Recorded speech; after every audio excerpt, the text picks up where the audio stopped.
All right, story time, story time. Get that shit up. Wait. Once upon a time, there was a unicorn who smoked crack. The end. Shit.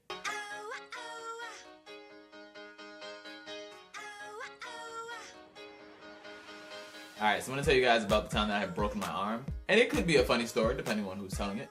So back when I was like 12, right? It was like the day before we went to Hershey Park. And I'm sitting there just playing my video games. It was like PlayStation 2 at the time. And my friend at the time named Brian, he had come over to, invite me to play outside. He was like, hey, come on, we got our bikes, let's go.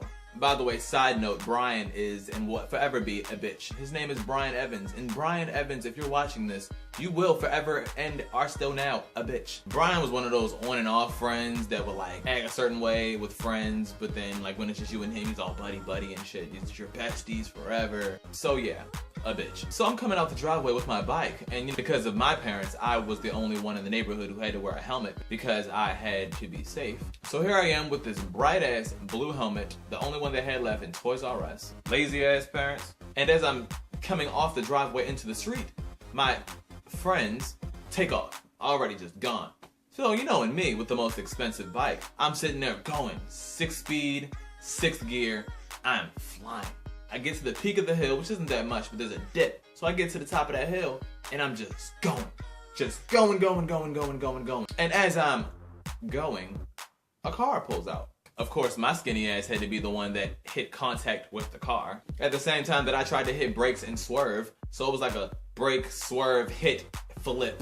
And I literally flew over the car and into a curb. Like my arm, like my wrist, somehow hit the curb and it hurt like fuck. Also back then, I wasn't allowed to have a cell phone, so what my parents had as an idea is when I go outside, to get in contact with me, I had to carry a walkie-talkie. So as I'm laying on that curb, bleeding, watching my bones stick out of my skin, though it did not break my skin. Gross, I know. The ride to the hospital, it was a rough ride. Every bump, every turn, I was cussing out my mother. It was bad. And the worst part of the story is not the video games that I couldn't play, the outside activities because it was summer that I couldn't get into. It's that it was the day before Hershey Park. Fuck my life. And that's the story. Hope you enjoyed. Make sure you like, subscribe, and comment. Make sure you subscribe. And mention this to your friends. Share it on Twitter, YouTube, and share it with Twitter, Facebook, and all that. Alright, love you guys.